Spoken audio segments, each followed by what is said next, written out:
Hello, I'm Linda Austin. Thank you for joining us for Essence Message for the April 2012 newsletter.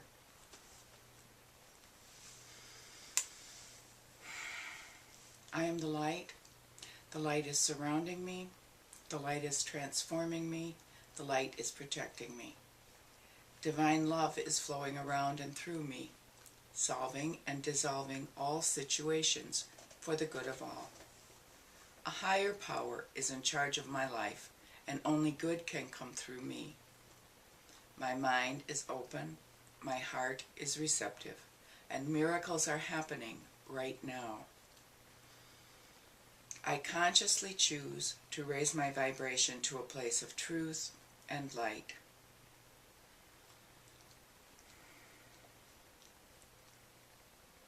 Yes, well, here you are in April 2012, a most auspicious year.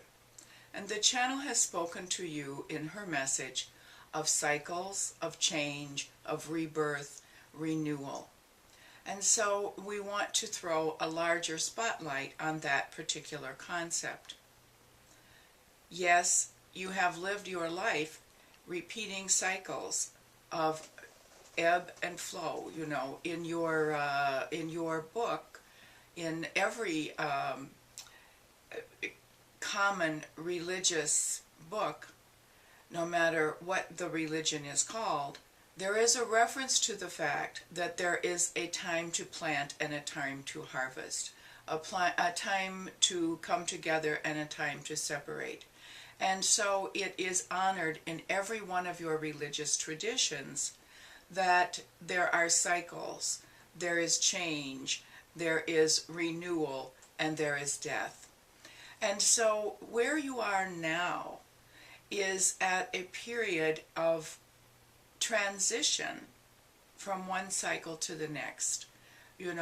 Springtime is viewed as the change between the darkness of winter and the brightness of summer. In this particular year, it is particularly important that you understand what springtime is about. It is about the final releasing of the old harvest. It is about the final turning away from what was and turning your face toward what you are expecting in the future. For many of you, there is chaos in your world. That happens in the springtime. For those of you who are familiar with agricultural cycles, you will understand that.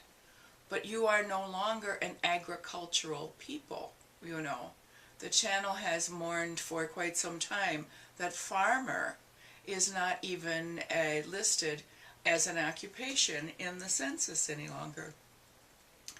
And so if you were farmers, you would understand that in order to plant for the new harvest, it is necessary to dig up the soil. It is necessary to turn over the ground. It's necessary to dig out the weeds. It's necessary to prepare a place for new growth by tearing up and burying the old growth. And springtime is the time historically that is done.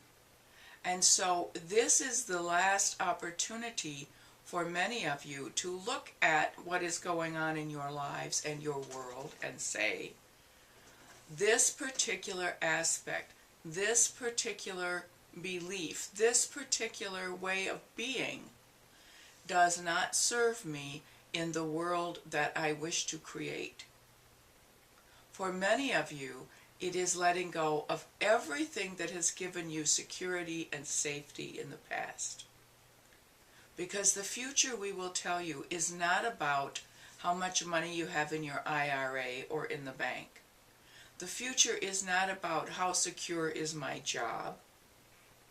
10 years ago, job security was a high priority. Today, those of you who live particularly in the United States can see that there is no such thing as job security. And so you are being moved forward into a new way. a new cycle. And in order to fully inhabit the new vision, the new cycle, it's necessary to dig up the old way. The field, so to speak, which is your life, needs to be turned over and tilled and prepared for new seed to grow a new crop, new learning, new awareness. And so when you look around you and see chaos and confusion and turmoil, anytime you see turmoil, you can substitute the word change. Anytime you see chaos, you can substitute the word change. The key here is to look at this and choose to run headlong into the change and be a part of it rather than hiding from it.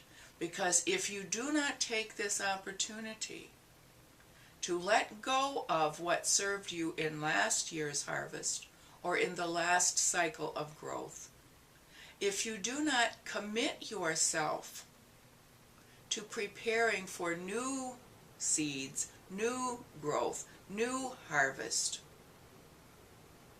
there will be nothing there when this most auspicious year comes to a close. You will realize I had a responsibility in the springtime to choose what I wanted to create. And this is, in addition to being a most auspicious year, a most creative year. Plan for a bountiful harvest. Plan for new growth. And that planning begins with creating the space by tilling up, turning over, and digging under the old that no longer serves you. It's all in the past. Last year's harvest cannot feed you in this new year. You must start over. You must start anew. And that begins with letting go of everything that you believed you needed, that you believed you knew to be true, and looking at your field or your life, your garden, with clear eyes and seeing what you want to be there, seeing how you want it to be, not seeing what was there before. It's about creating something totally new. And so we challenge each of you who is literally planting a garden this year to plant one crop that you have never, ever tried before, as a commitment, as a reminder that in my life I need to make room for new plants, new seeds, new learning, new crops, new awareness. You cannot live in the world that is coming in the way you lived in the world you are leaving behind. Yes, we will close.